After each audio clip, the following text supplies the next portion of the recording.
evening. Good evening. Good evening. Looks like being Dr. Seuss at school. All the kids say, hello back. The Women's Voices Project welcomes you to our first production, the reading of Speaking Our Experience. We hope that you will join us afterwards for coffee and discussion. It can be informal around the coffee table, or we can bring our snacks back into the theater and share as a group if you like. The women that you will hear tonight are women like each of you, or your wives, lovers, mothers, sisters, and daughters. And they are giving voice to writings for, by, and about women, voicing the experience of being a woman. You will hear voices from different generations, funny voices, sad voices, angry voices, and voices of love. We ourselves don't necessarily identify with or sometimes even agree with the voices, but that does not make the writer's experience less real. And you may not have had the experiences that you will hear spoken tonight, but that does not mean that the woman sitting next to you or living across the street or walking past you in the grocery store has not experienced it, felt it. And while any woman, even one woman, has these stories to tell, we each need to listen, to hear. Women and men need to listen. Tonight we will not begin to touch on the gamut of women's experience. We do not talk here about women and the horror of war. We only begin to mention being a mother. We cannot here tonight cover the abuse of women, women's spirituality. Tonight we hope just to begin the conversation, to begin naming the experiences, perhaps speak for you, or your wife, mother, daughter, and sister. Because we do need to speak. Anytime there is silence, there the evil can thrive. So while tonight there will be humor and laughter, there will also be anger and perhaps tears as these 7 women speak of our experience.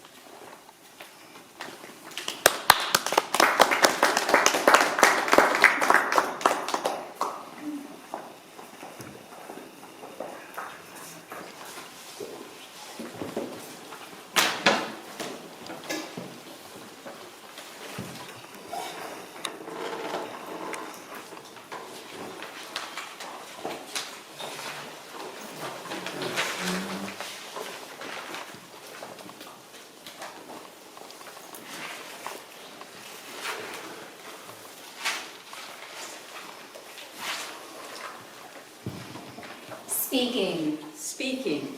Speaking. Speaking. Speaking. Speaking. Speaking. Our experience. Experience. Speaking. Speaking. Experience. Speaking our experience. Women tell stories to each other. We sit or walk close together, telling stories of our lives, Our loves. Our discoveries. Our challenges. Our pains. and our dreams. We can talk on the phone for hours about everything. And nothing. Stories are our way to illuminate the path and find a common goal. Our illusions of separation disappear when we hear stories of another's struggles or discoveries. We hear ourselves say, I can relate to that. In our stories are seeds of our deepest longings and wishes. Through stories, creative buds can burst into life. A story can travel without you and inspire many. Every word a woman writes changes the story of the world, revises the official version. Stories I had read or heard inspired me, which resulted in my writing about my experience. whatever inspires your voice will inspire others. We are richly connected by our stories. Telling stories through letters, Journals, Books. By computer. And telephone. Are all ways to connect with other women. Your stories can teach. uplift, remind, Give permission Reassure. inspire. Give strength.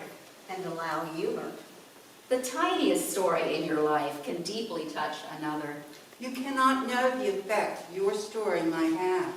Tell more stories. Speaking. speaking, Speaking. My experience. My experience. My experience. Speaking my experience. it's good to be a woman. We got off the Titanic first. We can scare male bosses with mysterious gynecological disorder excuses. Taxis stop for us.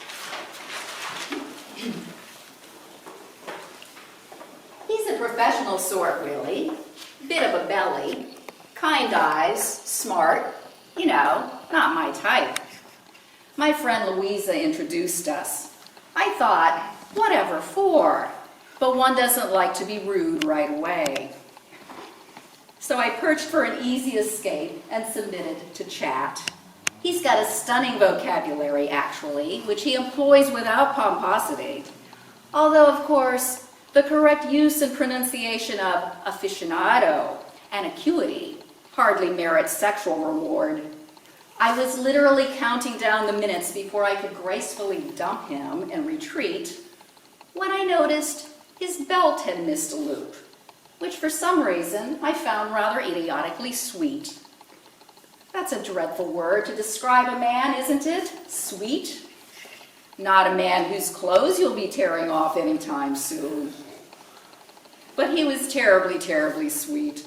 I found myself wanting to cuddle him, hold his hand and walk through the park, lick my fingers and run them through his hair. Can you imagine? I can't. But it was enough to persuade me to go out with him for what I assumed would be an evening of either beat poetry in a coffee house or a chocolate soda and some heavy petting.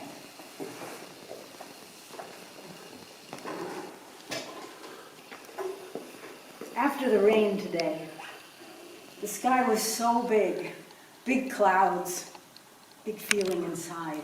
I wanted to pull the roof off my car and drive for days. I wanted to drive out west. I've never seen the American West, and I would love to go and take some photographs. And I love being able to come home, to hide in the hollow of the deep green hills farther down south. But I want to see everything before I die. I want to see Istanbul, Tangiers, and Paris, London, and Munich, and Prague, and Bangkok, and everything in between. I want mesas, and prairies, and beaches. I want to film the great American movie and take a photograph that stuns the world. I want to open a bottle of champagne in a rowboat on Prince Edward Island with poetry and parasols and lace and you. I want to dance in the rain under the light of the moon on a warm summer night, naked and laughing. I want green willows and moss and secrets, moss dusty wings brushing my closed eyelids. I want to love without end, beyond death. I want one more day, eternity with my grandfather. I want an end to sadness. I want to play the violin. I want to be a rock star. I want everything I do to be beautiful, every moment. I want to receive scrolls sealed with wax, wander through catacombs, learn everything. I want to speak Greek, to unearth dusty artifacts and discover their secrets. I want to see the pyramids, to be able to see myself there in that time. I want to know my past lives, to know how I died 1,000 times ago, 1,000 times still. A woman looks in the mirror. Age 3, looks at herself and sees a queen. Age 7, looks at herself and sees herself as Cinderella. Sleeping Beauty. Age 15, looks at herself and sees herself as Cinderella. Sleeping Beauty. Cheerleader. Fact. Pimply. Ugly. Mom, I can't go to school looking like this. Age 20, looks at herself and sees.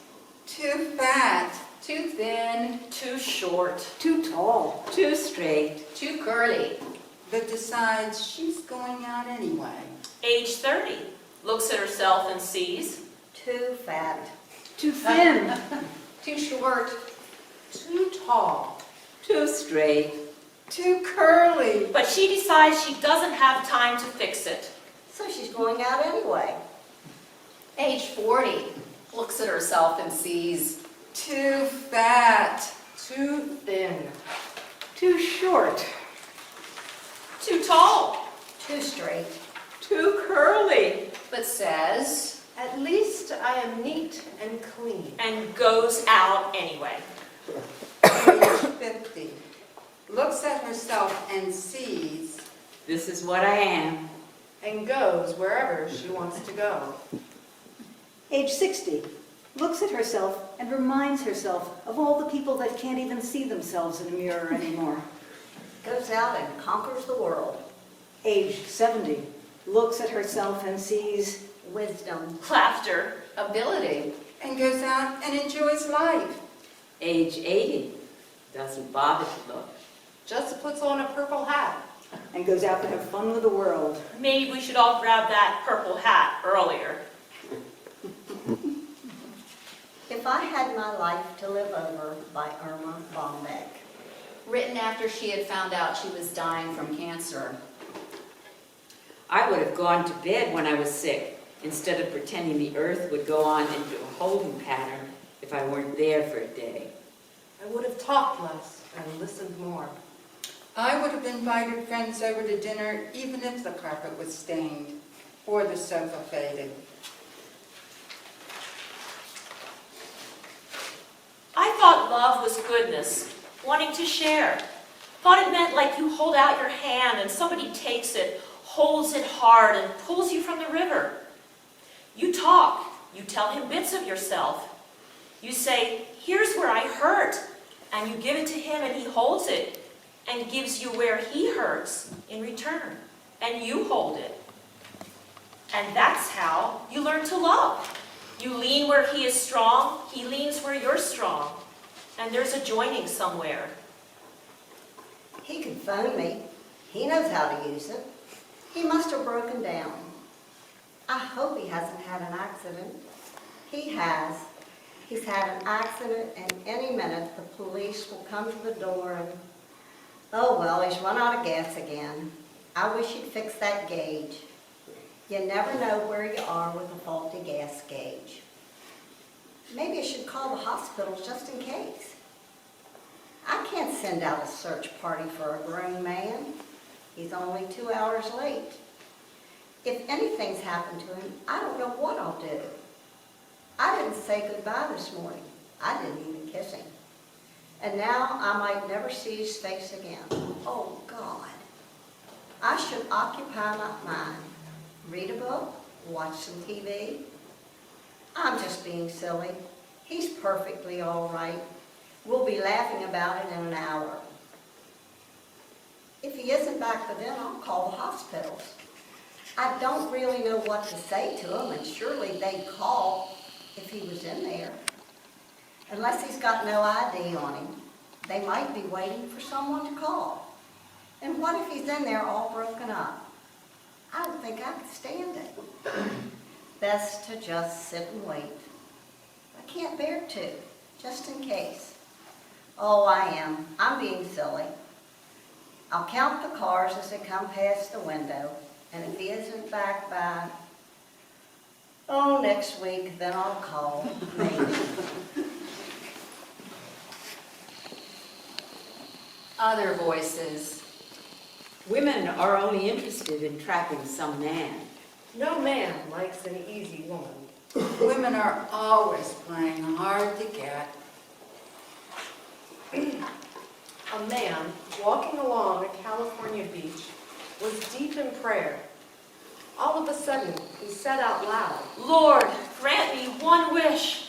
Suddenly, the sky clouded above his head, and in a booming voice, the Lord said, Because you have had the faith to ask, I will grant you one wish.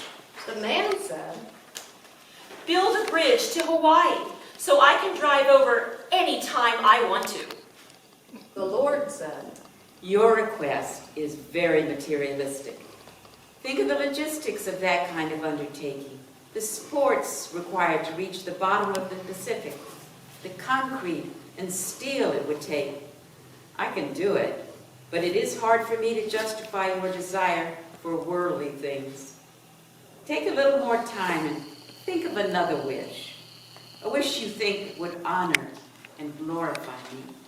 So the man thought about it for a long time, and finally he said, Lord, I have been married and divorced 4 times. all of my wives have said I am uncaring and insensitive. I wish that I could understand women. I want to know how they feel inside, what they are thinking when they give me that silent treatment, why they cry, what they mean when they say nothing, and how I can make a woman truly happy. After a few minutes, God said, You want 2 lanes or 4? When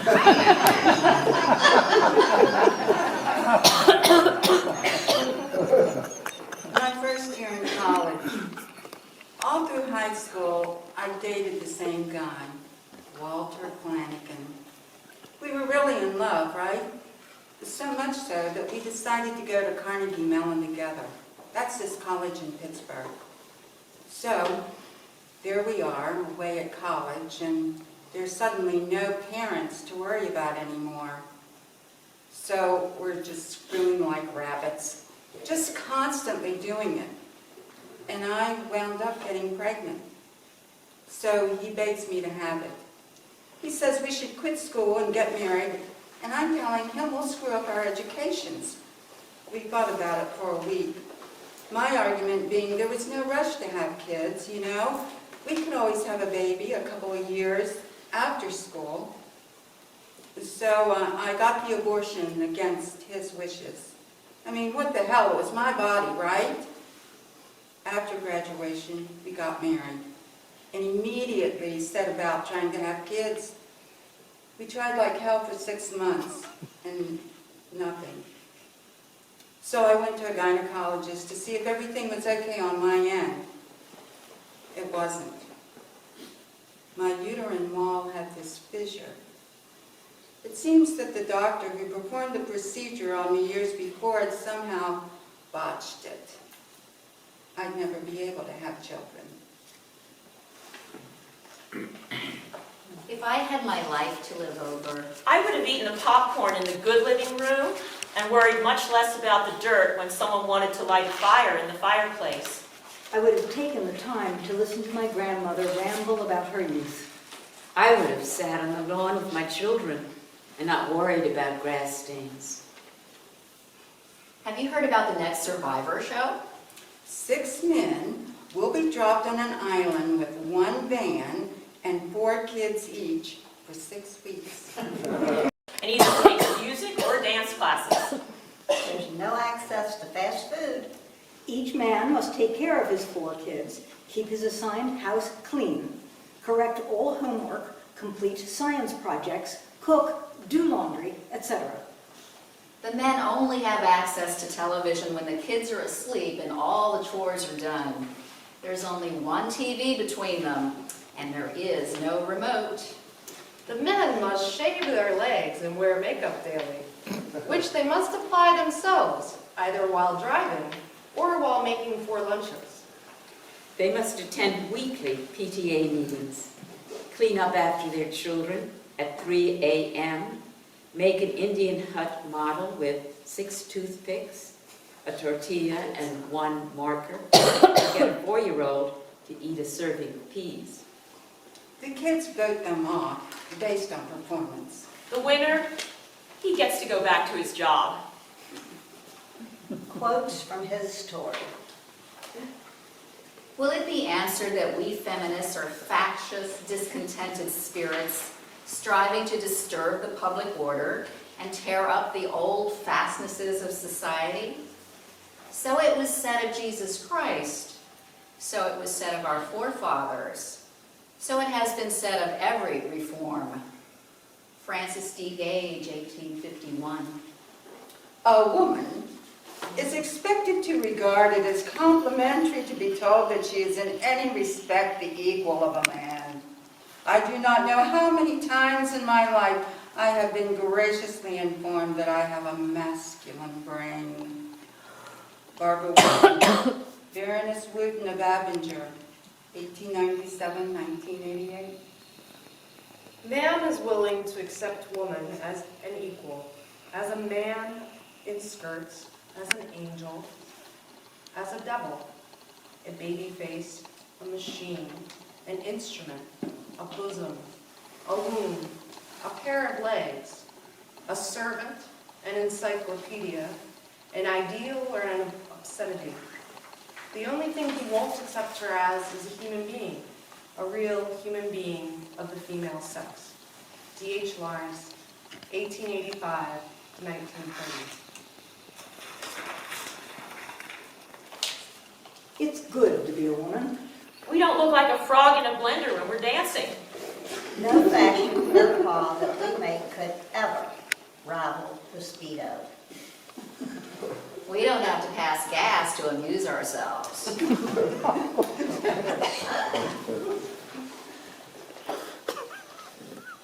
How many women with PMS does it take to screw in a light bulb? One. One. And do you know why it takes only one? Because no one else in this house knows how to change a light bulb. They don't even know that the bulb is burnt out. They would sit in this house in the dark for 3 days before they figured it out. And once they figured it out, they wouldn't be able to find the light bulbs, despite the fact that they've been in the same cupboard for the past 17 years. But if by some miracle they actually found the light bulbs, 2 days later, the chair that they dragged across 2 rooms over to stand on to change the stupid light bulb would still be in the same spot. And underneath it would be the rumpled wrapper that the stupid light bulb came in. Why? Because no one in this house ever carries out the garbage. It's a wonder we haven't all suffocated from the piles of garbage that are 12 feet deep throughout the entire house. This house, it would take an army to clean this house. Can you accept the power to be a woman? Can you say, I am a powerful woman? I am a powerful woman. I am a powerful woman. I am a powerful woman. I am a powerful woman. How does this feel? Do you embrace it or just push it aside? We are endowed with power by our very birth, and then shrouded from the knowledge and acceptance of it. My mother is a powerful woman. When I tell her, she laughs and says, Oh, no, I'm not. What do you think power is? The dictionary says, Ability to do, act, or produce. great ability to do, act, or affect strongly. Vigor. Force. Strength. A spirit or divinity. Power means standing strongly in your own center. Living from your heart. Truth telling. Wisdom. And strength. how can we increase our power as women? What is our power? Spiritual power. Physical power. Financial power. Emotional power. Psychic power. Healing power. Love power. In what ways are you powerful? It's time for us to create power. Be visible powerfully. And accept power. Imagine the miracles we can create. A lady never gets sloppy. She may, however, get tipsy or a little gay. Never drink on an empty stomach. Avail yourself of the bread basket and generous portions of butter. Slather the butter on your bread. Sip your drink slowly. Let the beverage linger in your mouth, interspersed with fascinating, interesting conversation. Sip. Never gulp or slurp. Your glass should always be 3/4 full when his is empty. Stay away from ladies' drinks. Drinks like Pink Ladies, Sloe Gin Fizzes, daiquiris, Gold Cadillacs, Long Island iced teas, margaritas, pina coladas, Mai Tais, Planters Punch, Brandy Alexanders, Fuzzy Navels, Grasshoppers, White Russians, Black Russians, Red Russians, melon balls, blue Hawaiians, green Afghans, hummingbirds, hemorrhages, and hurricanes. In short, avoid anything with sugar or anything with an umbrella. Get your vitamin C from fruit. And don't order anything with voodoo or vixen in the name, or sexual positions in the title, like Dead Man's Screw or The Missionary. Instead, drink like a man, straight up or on the rocks, with plenty of water in between. You're less likely to feel hungover no matter how much you consume, and you can still get to work the next morning, even on little or no sleep. Oh, yes, and never mix your drinks. Stay with one all night long, like the man you came in with. Bourbon, gin, or tequila. Till dawn, damn the torpedoes, full speed ahead. Other voices. Don't you worry your pretty little head about it. All women think about is clothes. Intelligent women are emasculating.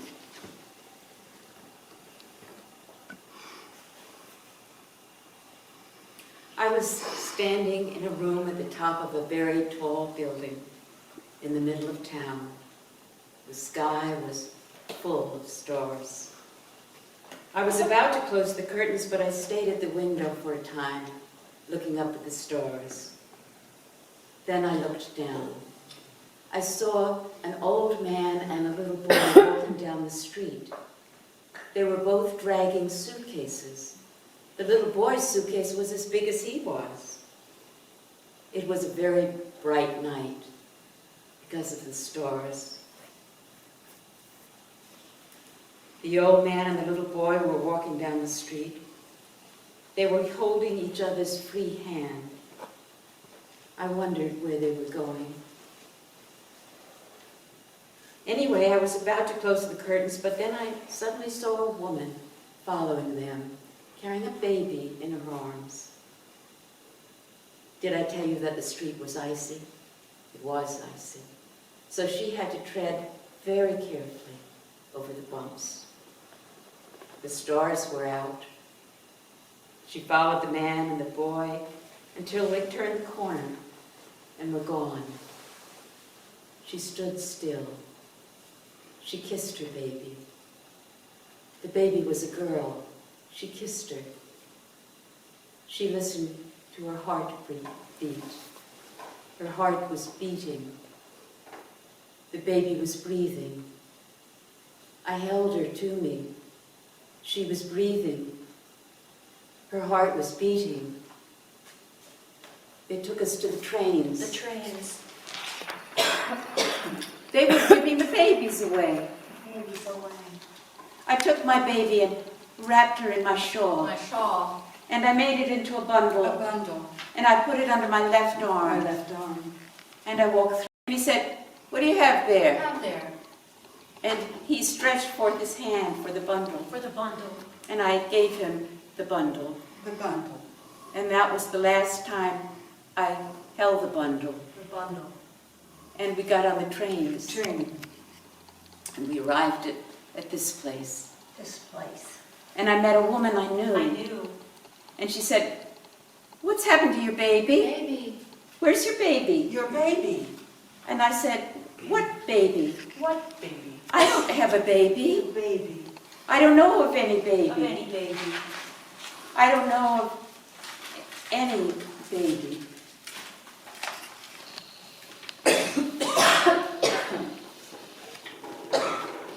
I want to be a bear. If you're a bear, you get to hibernate. You do nothing but sleep for 6 months. I could deal with that. Before you hibernate, you're supposed to eat yourself stupid. I could deal with that. If you're a bear, you birth your children, who are the size of walnuts, while you're sleeping, and you wake up to partially grown, cute, cuddly cubs. I could deal with that. If you're a mama bear, everyone knows you mean business. You swat anyone who follows your cubs. If your cubs get out of line, you swat them too. I could deal with that. If you're a bear, your mate expects you to wake up growling. He expects that you will have hairy legs and excess body fat. Yep, I want to be a bear. Shall I sing to you again in dusty shadows, in darkened silence, Sing again the song you gave me. Sing again the secrets told with breathing, breathing the rhythm of the sea. Outside the sea moves in rhythm with the bird song, the love song you gave me. There is only silence and breathing and skin that trembles over the sound of the sea, over the song of the bird, over the song that you give me, with the pain of pleasure, with the pain of joy, pleasure of the song we sing in soundless, silent ecstasy. When he arrived to pick me up the next night, I noticed immediately that his belt had once again missed a loop, a different one this time. Now this was annoying. Right before my eyes, he turned into some sort of scarecrow person, unkempt and trashy. Anyone who's missed a belt loop twice, you'd expect him to have dirt under his fingernails and not much on his mind. There was no backing out at this point, but I mean, really? He barely managed to pull off the evening. In fact, I wouldn't even look him in the eye until he'd said sonorous, epistolary, and deciduous, and had spoken familiarly of Mombasa. I decided to give him the benefit of the doubt. Anyone who misses a belt loop twice could at the very least not be called vain. And he did seem to have some money.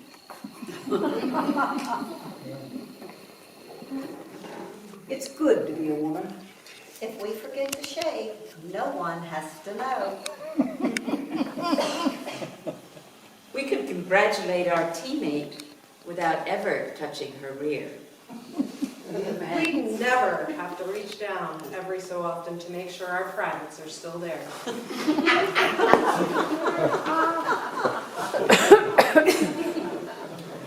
4 months ago, I was raped.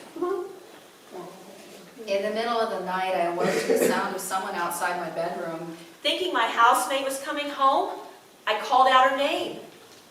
Someone began walking slowly towards me, and then I realized. I screamed and fought, but there were two of them. One held my legs while the other put a hand over my mouth and a knife to my throat and said, "Shut up, bitch, or we'll kill you." Never have I been so terrified or helpless. They both raped me, one brutally. As they searched my room for money and valuables, my roommate came home. They brought her into my room, raped her, and left us both tied up on the bed. We never slept another night in that apartment. We were too terrified. Still, when I go to bed at night, Always with the bedroom light left on. The memory of them entering my room repeats itself endlessly. I was an independent person who had lived alone or with other women for 4 years. Now I can't even think about spending a night alone. When I drive by our old apartment, Or we have to go into an empty house. My heart pounds and I sweat. I am afraid of strangers. Especially men. and the more they resemble my attackers, the more I fear them. My housemate shares many of my fears. And is frightened when entering our new place. I'm afraid to stay in the same town. I'm afraid it will happen again. I'm afraid to go to bed. I dread falling asleep. A woman is raped every 2 minutes in the United States. Most rapes are unreported. The United States Justice Department estimates that only 26% of rapes are ever reported. 28% were raped by husbands or boyfriends. 35% were raped by acquaintances. As we sit here tonight, 50 women will have been raped in the United States alone. Look around you. That is every seat in this theater. Martha Stewart says, stuff a miniature marshmallow in the bottom of a sugar cone to prevent ice cream trips. The real woman's way to suck the ice cream out of the bottom of the cone. For Pete's sakes, you're probably lying on the couch with your feet up, eating it anyway. If I had my life to live over, I would have cried and laughed less while watching television and more while watching life. I would never have bought anything just because it was practical, wouldn't show soil, or was guaranteed to last a lifetime. Instead of wishing away 9 months of pregnancy, I'd have cherished every moment and realized that the wonderment growing inside of me was the only chance in life to assist God in a miracle. Men have a vested financial interest in controlling our lives, histories, and bodies. Men dearly love, cherish, and respect until death do us part, as long as we're Consumer, Wife, Teacher, Helper, Bitch, concubine, accountant, housekeeper, orphan, punching bag, counselor, nag, muse, 3 holes to penetrate, cook, mother, daughter, pray, whore, tangle. tango, angle, mother, grandmother, sister, we've been told for centuries. he's father, lover, husband, Brother, son, And really, truly, does have our best interests in mind. right.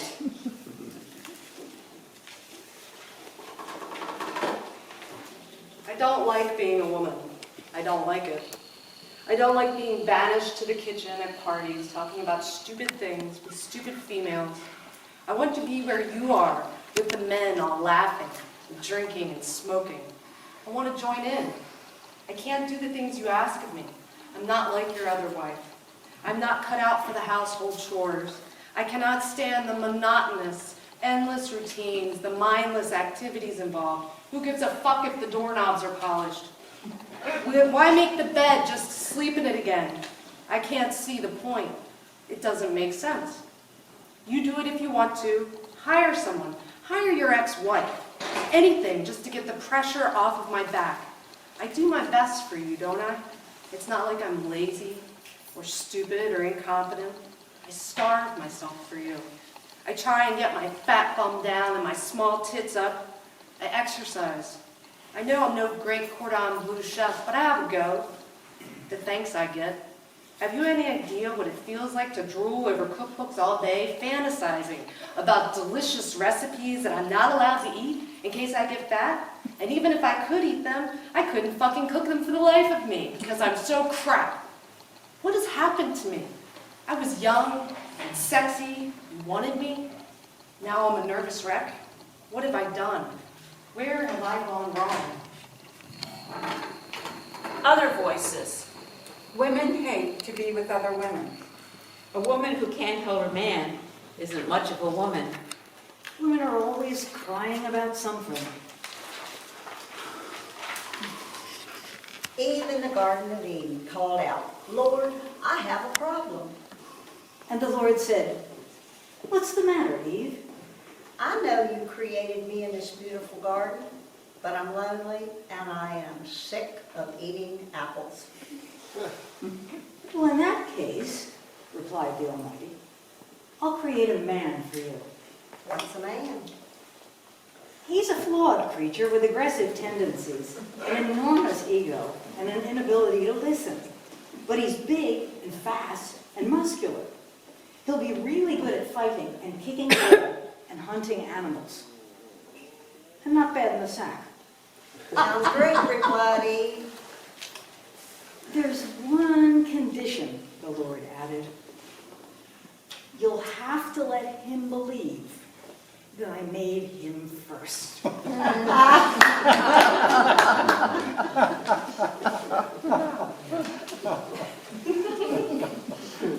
Young and newly married, I relaxed under a pecan tree on a hot Texas summer day, drinking iced tea and getting to know my new sister-in-law, Estelle.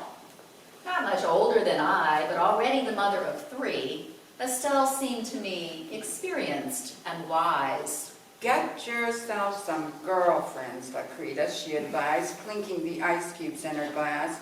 You are going to need girlfriends. Go places with them. Do things with them. What a funny piece of advice, I thought. Hadn't I just gotten married? Hadn't I just joined the couple world? I was a married woman, for goodness sakes, not a young girl who needed girlfriends. But I listened to this new sister-in-law. Got myself some girlfriends.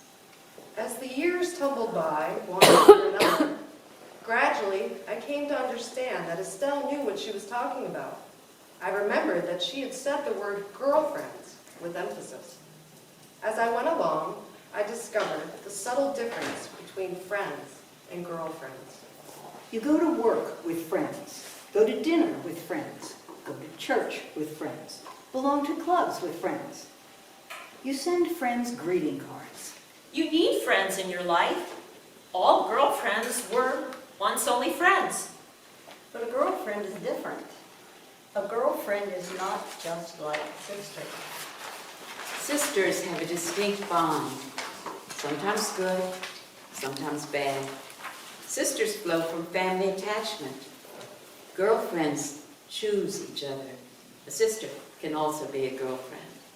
As a thank you to my sister-in-law and to other girlfriends in my life, I offer this praise of girlfriend. Here's what I know about girlfriends. Girlfriends don't compete. Girlfriends bring casseroles and scrub your bathroom when you are sick. Girlfriends keep your children and their secrets. Girlfriends give advice when you ask for it. Sometimes you take it, sometimes you don't. Girlfriends don't always tell you that you are right. Girlfriends might send you a birthday card, but then again, they might not. It doesn't matter in the least. Girlfriends laugh with you, and you don't need canned jokes to start the laughter. Girlfriends don't yammer behind your back. Girlfriends pull you out of jams. Girlfriends don't have a calendar that lets them know who hosted the other last. Girlfriends will give a party for your son or daughter when they get married or have a baby, in whichever order that comes. And girlfriends are there for you in an instant and truly when the hard times come. Girlfriends listen when you lose a job or a husband. Girlfriends listen when your children break your heart. Girlfriends listen when your parents' minds and bodies fail. My girlfriends bless my life. Once we were young, with no idea of the incredible joy or the incredible sorrows that lay ahead. Nor did we know how much we would need each other. I want to tell younger women to take my sister-in-law's advice. Get yourself some girlfriends. You are going to need them. Devastated. And now I have to go home to break the news to my husband, who years before had begged me to have the baby, his baby. After I explained it to him through my tears, he sits on the couch and rubs his eyes. And in the calmest, most rational voice I've ever heard anyone use in my life, he asked me for a divorce. And I fought him, you know. I tried to talk him out of it. Told him there were alternatives, like we could adopt. All he said was he wanted a wife who could have his children. He remarried. He had 2 kids in 2 years with his new wife. We never spoke again.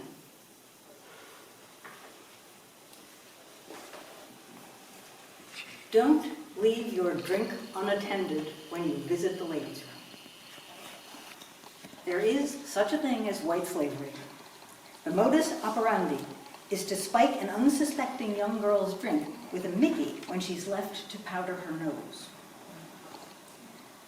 But if you feel you have had more than your sufficiency of liquor, do go to the ladies' room, often. Pop your head out of doors for a refreshing breath of the night air. If you must, wet your face and head with tap water. Don't be afraid to dunk your whole head if necessary. A wet woman is still less conspicuous than a dry one. When in the course of human events it becomes necessary, go to a corner stall and insert the index and middle finger down the throat almost to the epiglottis and divulge the stomach contents by such persuasion. Then wait a few minutes before rejoining your beau at the table. Let him wait. I always have mints in my purse for just such emergencies, although it is not advisable to use this method as a habitual dietary aid. Oh, no. Don't be shy or embarrassed. In the very best of establishments, there's always one or two debutantes crouched in the corner stalls, their beaded purses tossed willy-nilly, sounding like cats in heat throwing up the contents of their stomachs. I wonder what it is they do in the men's rooms.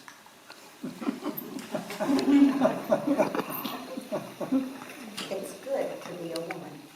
We have the ability to dress ourselves. We can talk to people of the opposite sex without having to picture them naked. If we marry someone 20 years younger, we are aware that we look like an idiot.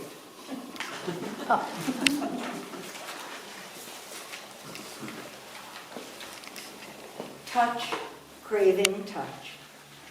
Body, craving body. Mind, craving mind.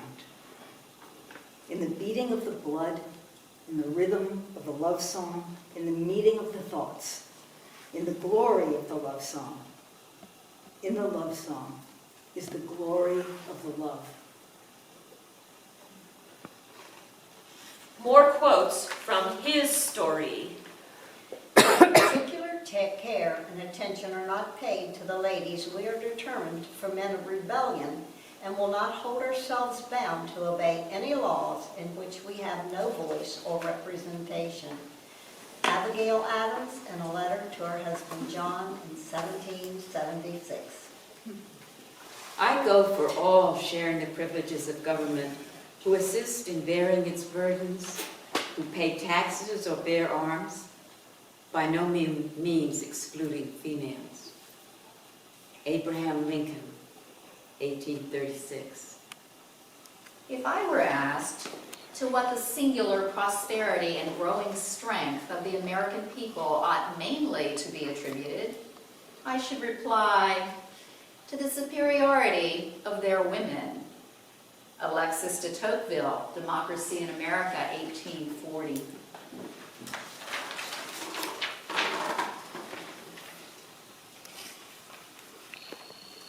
I am the sex goddess of the Western Hemisphere, so don't mess with me. I got a big bag full of sex toys, and you can't have any, because they're all mine. Why? Because I'm the sex goddess of the Western Hemisphere. Hey, you may say to yourself, who the hell's she trying to kid? She's no sex goddess. But trust me, I am. If only for the fact that I have the unabashed gall to stand up here and call myself a sex goddess.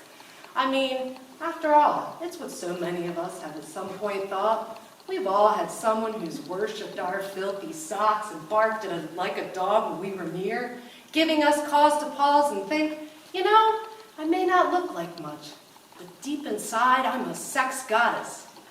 Only we'd never come out and admit it. Well, you wouldn't come out and admit it, but I will, because I'm the sex goddess of the Western Hemisphere. I haven't always been a sex goddess. I used to be just a mere mortal woman.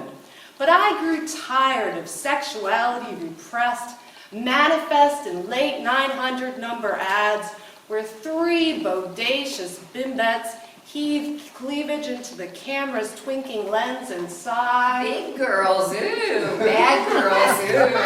Blonde girls, ooh. You know what to do. Call 1-900 unmitigated bimbo. Ooh. Yeah, I got tired of the ooh, ooh, ooh. I got fed up with it all, so I put on my combat boots and hit the road with my bag full of sex toys, which were a vital part of my sex goddess image. Only I don't actually use the sex toys, because this isn't a sexual thing, this is a political thing. I'm a political sex goddess. I don't actually have sex. I'm too busy making buckets full of money off my own inane, self-righteous brand of pop psychology. Why? Because my pain is different. Why? Because people listen. And that's what they do. They listen when I talk. So, I am the sex goddess of the Western Hemisphere, and you're not. That's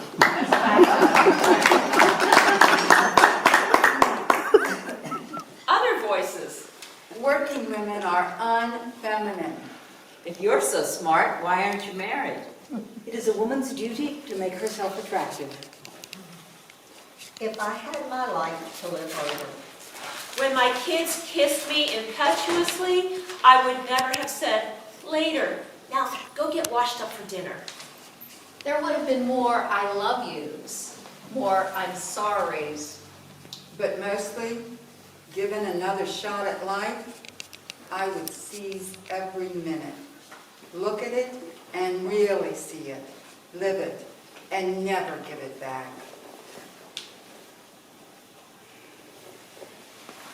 One crying.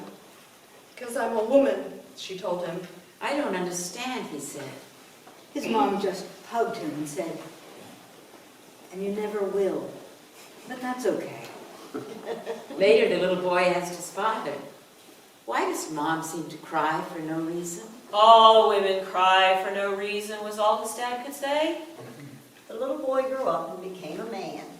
He still wondered why women seemed to cry for no reason. Finally, he put in a call to God. When God got back to him, he asked, "God, why do women cry so easily?" God answered, when I made woman, I decided she had to be special. I made her shoulders strong enough to carry the weight of the world, yet her arms gentle enough to give comfort. I gave her the inner strength to endure childbirth and the rejection that many times will come, even from her own children. I gave her a hardness that allows her to keep going and take care of her family and friends, even when everyone else gives up, through sickness and fatigue, without complaining. I gave her the sensitivity to love her children under any and all circumstances, even when her child hurt her badly. She has the very special power to make a child's boo-boo feel better and to quell a teenager's anxieties and fears. I gave her strength to care for her husband, despite faults, and I fashioned her from his rib to protect his heart. I gave her wisdom to know that a good husband never hurts his wife, but sometimes tests her strengths and her resolve to stand beside him unfalteringly. For all this hard work, I also gave her a tear to shed. It is hers to use whenever needed, and it is her only weakness. When you see her cry, tell her how much you love her and all that she does for everyone. And even though she may still cry, you will have made her heart feel good. Martha Stewart says, if you accidentally oversalt a dish while it's still cooking, drop in a peeled potato and it will absorb the excess salt for an instant fix-me-up. The real woman's way. If you oversalt a dish while you're cooking, that's just too bad. Please recite with me the real woman's motto. I made it, and you will eat it, and I don't care how bad it tastes.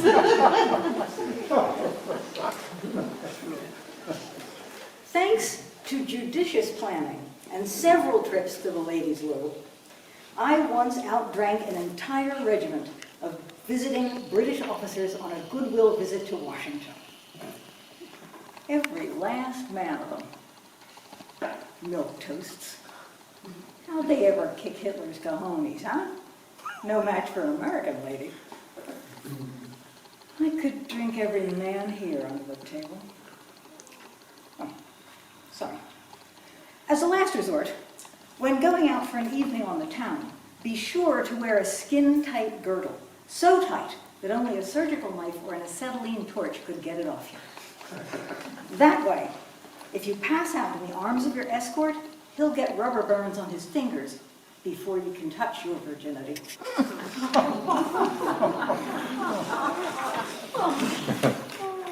her side of the story. He was in an odd mood Sunday night. We planned to meet at a bar for a drink. I spent the afternoon shopping with the girls, and at first I thought it must be my fault because I was a bit later than I said. But he didn't say much about it. The conversation was very slow going, so I thought that perhaps we'd better go someplace more intimate, someplace where we could speak more privately. We went to this restaurant, and he was still acting a bit funny. I tried to cheer him up, and I was beginning to wonder if it was me or something else. I asked him, and he said no, but I wasn't really sure. So anyway, when we got in the car to go home, I told him I loved him deeply, and he just put his arm around me. Now, what the hell is that supposed to be? I mean, he didn't say it back or anything. We finally got back home, and I was beginning to think that he was going to leave me. I tried to talk about it. He just switched on the TV. I said I was going to bed. And about 10 minutes later, he joined me. And to my surprise, we made love. But he was still distracted. So afterward, all I wanted to do was confront him. But instead, I just cried myself to sleep. I just don't know what to do anymore. I mean, I really think he's seeing someone else. His side. The Yankees lost. Got laid though.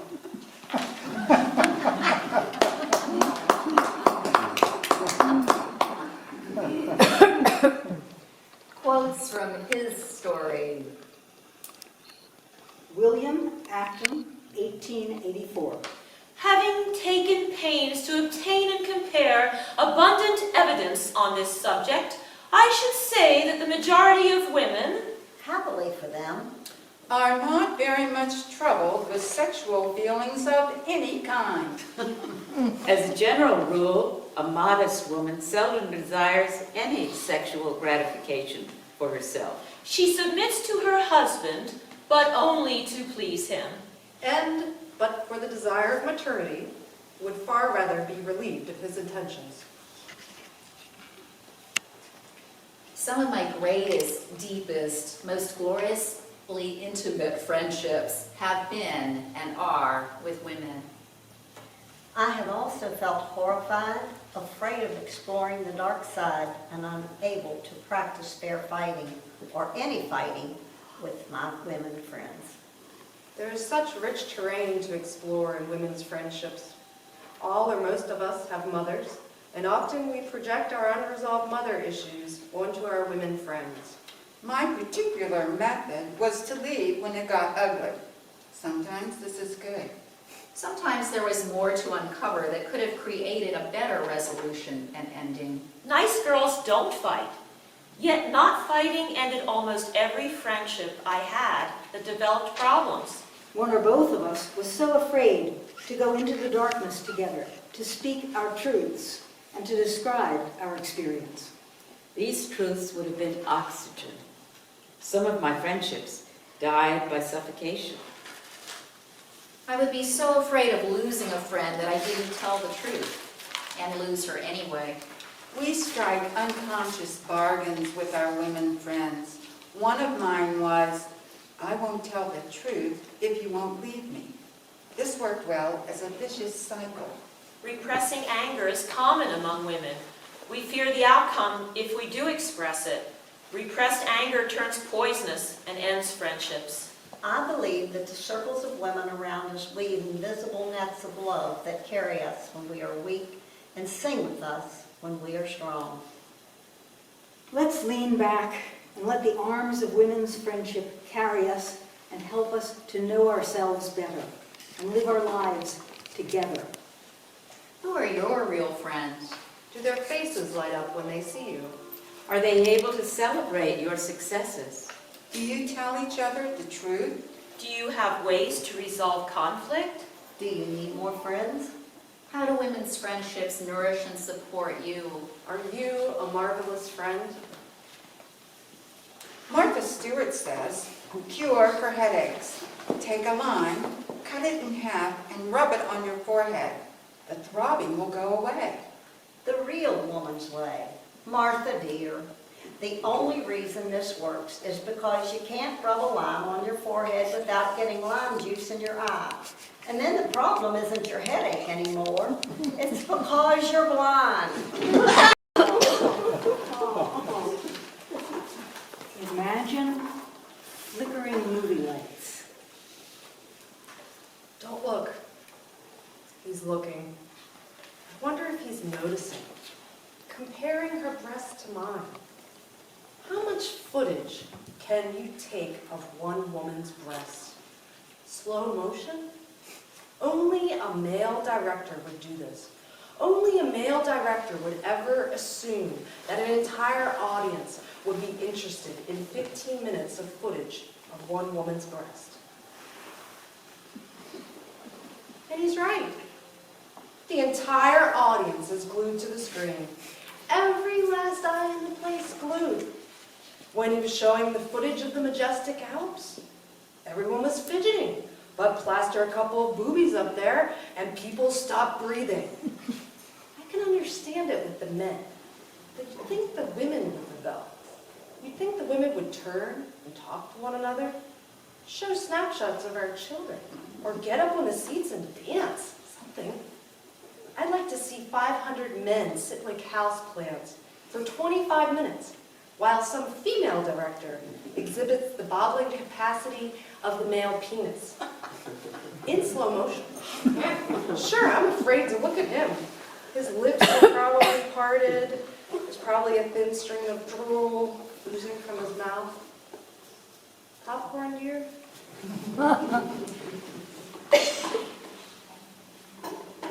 A woman is not a pear tree thrusting her fruit in mindless fecundity into the world.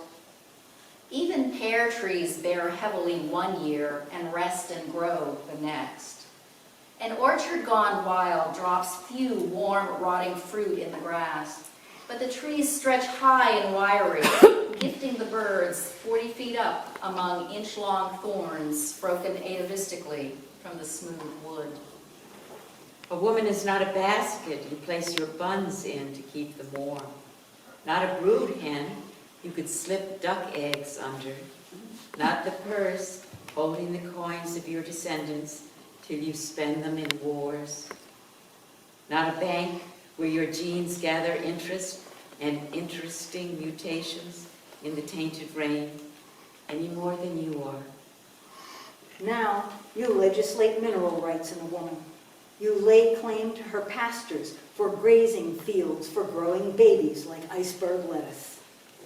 You value children so dearly that none go hungry. None weep with no one to tend them when their mothers work. None lack fresh fruit. None chew lead or cough to death. And your orphanages are empty. Every noon, the best restaurants serve poor children steaks. At this moment, at 9 o'clock, a partera is performing a tabletop abortion on an unwed mother in Texas who can't get Medicaid any longer. In 5 days, she will die of tetanus, and her little daughter will cry and be taken away.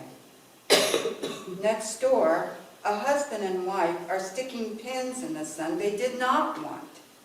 They will explain for hours how wicked he is, how he needs discipline. We are all born of woman. In the rose of the womb we suckled our mother's blood, and every baby born has a right to love like a seedling to sun. Every baby born unloved, unwanted, is a bill that will come due in 20 years with interest. An anger that must find a target, a pain that will beget pain. A decade downstream, a child screams, a woman falls, a synagogue is torched, A firing squad is summoned. A button is pushed, and the world burns. I will choose what enters me, what becomes flesh of my flesh. Without choice, no politics, no ethics lives. I am not your cornfield, not your uranium mine, not your calf for fatting, not your cow for milking. You may not use me as your factory. Priests and legislators do not hold shares in my womb or my mind. This is my body. If I give it to you, I want it back. My life is a non-negotiable demand.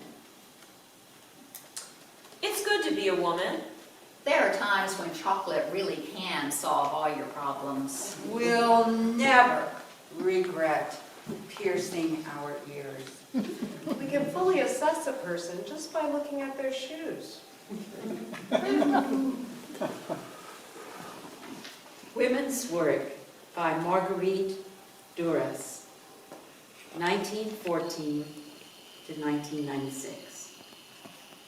A woman's work, from the time she gets up to the time she goes to bed, is as hard as a day at war, worse than a man's working day. In a morning 5 hours long, she gets the children's breakfast. Washes and dresses them. Does the housework, Makes the beds. Washes and dresses herself. Does the shopping. Does the cooking. lays the table, Gives the children their lunch. Does the dishes. Does the laundry. And so on and so on. Maybe, at about 3:30, she gets to read the paper for half an hour. From the man's point of view, a woman is a good mother when she turns this discontinuity into a silent and unobtrusive continuity. To all intents and purposes, the position of woman hasn't changed. the woman is still responsible for everything in the house, even if she has help. Even if she's more aware. Much more intelligent. Much bolder than before. Even if she has more confidence. A woman is still just the same as she was before in relation to men. Her main ambition is still to watch over and look after the family. And even if she has changed socially, Everything she does is done on top of that change. The average housewife in the United States works a 99.6-hour work week. Other voices. All you do is cook and clean and sit around all day. Housewives are such dull people. a smart woman never shows her brains. So he asked again, and I agreed with a reluctance I hoped he would interpret as coy. Isn't that just me all over? Coy? All right, once more, and a dressy affair this time. And I'll be damned if he didn't show up at my door having missed, yes, another belt loop. Well, now I knew. Now it was plain he was doing this on purpose. In a stroke, his whole scheme was revealed, clear as water. The son of a bitch was gaslighting me. He meant to drive me mad. No grown man missed 3 belt loops. That kindly smile, the erudite conversation, the tousled hair, all of it masking the black heart of a misogynist. This was too damn much. I was not, I repeat, not going to be played with this way. Who the hell did he think he was? 3 belt loops? Not on my watch, you don't, you evil, disingenuous, covertly hostile son of a bitch. So I waited. I waited until dinner. And then, right in the middle of the restaurant, right in the middle of the main course, right in the middle of a word, I turned the table over, right in the middle of his lap. I've always wanted to do that. All I needed was a reason, and he gave it to me all right. 3 belt loops, my ass. Martha Stewart says, don't throw out all that leftover wine. Freeze it into ice cubes for future use in casseroles and sauces. The real woman's way. Leftover wine?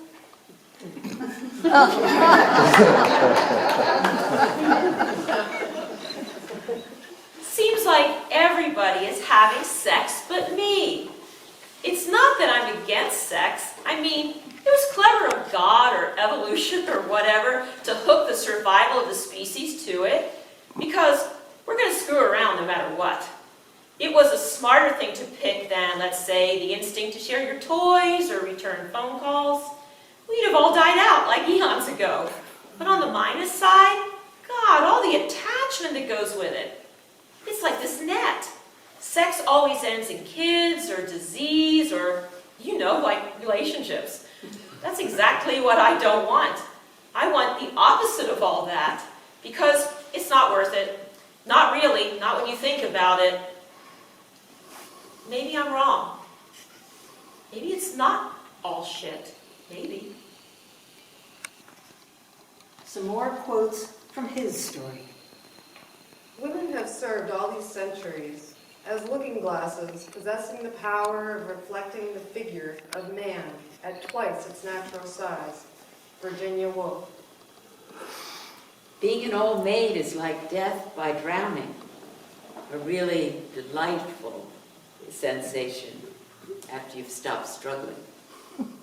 Edna Ferber. It is a feudal attitude that attaches importance to men and slights women. Mao Zedong. The sex life of a praying mantis is very interesting. He mates her. She bites off his head. It's the male seahorse who gives birth. The female deposits her fertilized egg in him and swims happily away. Honeybees have perhaps the most dramatic sex life of the insects. First, the young queen bee leads the drones on a high-speed chase. Only the fastest get to mate and die. In a mid-air mating, the male honeybee's penis explodes upon ejaculation, and the eviscerated male falls from the sky to die alone in the shrubbery.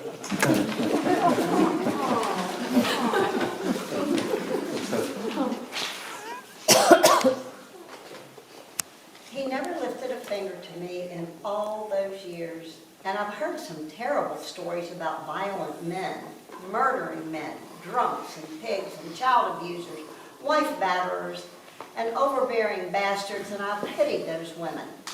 The women married to men like that should have the world's sympathy. But whoever felt sorry for me? All the years he was with me, he was decent and responsible. He paid the mortgage, made decisions, and he never lifted a finger. Well, hoorah, big deal. Should we throw a party and celebrate, count our blessings and forego happiness because we happen to pick one that controls his temper?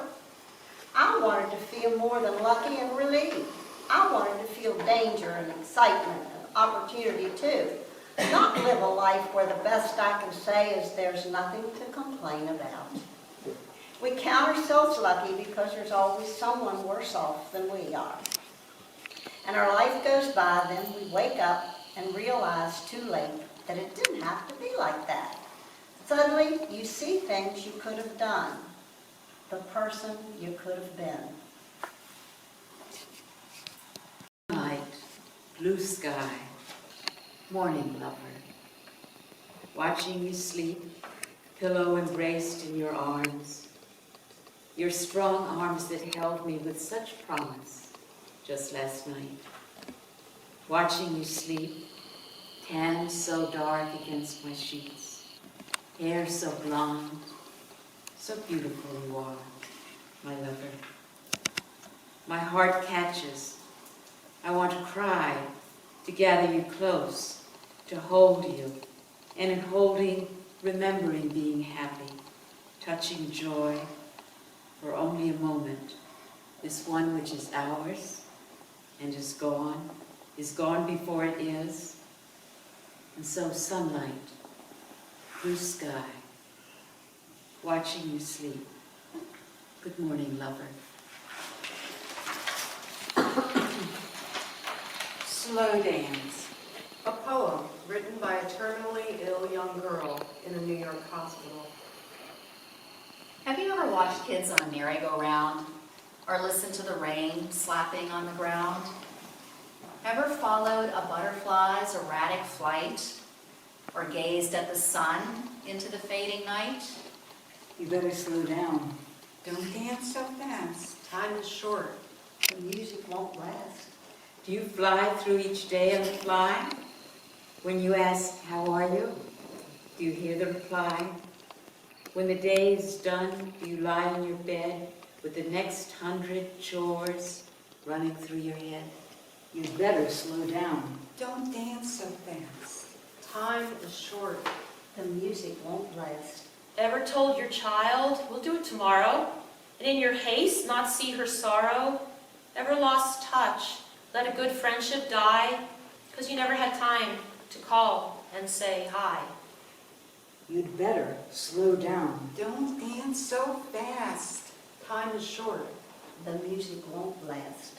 When you run so fast to get somewhere, you miss half the fun of getting there. When you worry and hurry through your day, it is like an unopened gift thrown away. Life is not a race. Do take it slower. Hear the music before the song is over. We must insist on growing. Our lives are too rich and rare to have less. We will grow more as we practice. Growing can be uncomfortable. Loud, unfamiliar. And feel perilous to our underdeveloped personality selves. Growing as women involves breaking out of cages, boxes, stereotypes, categories, and captivity. It involves standing tall, laughing loudly, and being who we really are. Growing means separation from Being victims, Passive, aggressive participants. Unwilling caretakers, Lying lovers. Fake friends. nice girls. Growing means change. Change your attitudes. perceptions, Patterns. And habits. Growing means letting go of what others will think. Of narrow possibilities. of tight clothes. uncomfortable shoes. Growing means accepting power. Telling the truth. Creating miracles. And making the most alive choices. A dream wakes me. I'm 13 or so years old. I'm freaking out in some room that feels like a place where a community gathers, but it's not a church. I'm angry beyond orange, beyond red, beyond white. People are futilely trying to restrain me. Some white men have served an unnamed injustice to my people. Mi familia. I want to kill. I want their blood to stain my hands. I want to pull their hearts from their chests. No one can control me. An old woman walks into the room. All attention falls upon her. I feel her black eyes bore into my being, but still I thrash and fight to get to those white men, outside the place where I am. The old woman walks directly to me. She takes my wrists in her hands, and my strength, which had defied every woman, child, and man in the room, is useless against her. Holding my wrist, she gently brings my arms down to my sides and begins to cry. Oh, she cries from the depths of every soul that has ever graced this planet. Through her tears, she calmly, soothingly whispers, "Don't you know?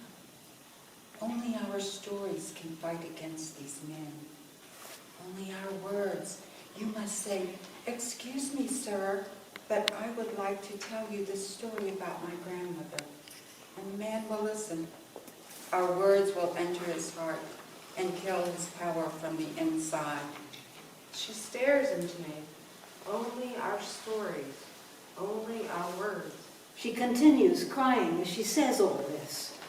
She is crying for ancestors, for grandchildren, for all the civilizations which have been decimated. Her crying is in my body. My sleeping, dreaming body. Her crying storms through the core of my heart. Her crying, the feeling, not the sound. Her crying wakes me up. There are no tears on my face. Her crying is inside of me. This is the message from the old woman with black eyeballs that swallow you in love and make you understand there is nothing to fear. Only our stories can fight. Only our words. We must tell the stories about our grandmothers, our mothers, our sisters, our daughters. And the men will listen. Our words will enter their hearts and kill their power from the inside. Only our stories, only our words. Speaking. Speaking, Speaking. speaking, Speaking. Speaking. Speaking. Speaking our experience.